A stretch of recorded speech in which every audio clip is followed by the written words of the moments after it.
How to fix can't accept Discord invite. Hi everyone, this is Max. I hope you are doing well, so let's start without wasting time. First of all, open up your Discord application.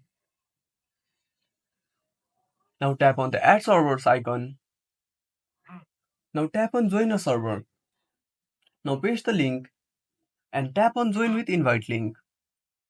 If this doesn't work, go back and ask your friend to re-invite you in the server.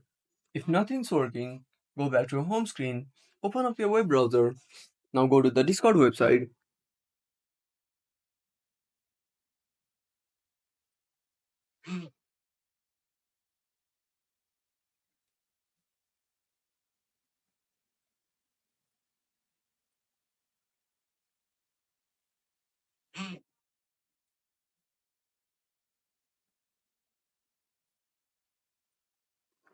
Now log into your account, tap on the three dots, select desktop site. Now tap on Open Discord. Now again repeat the process.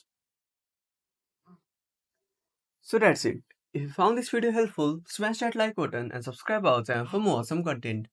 Have a burning question or want to suggest a topic? Drop down a comment below. This is Max signing off until next time.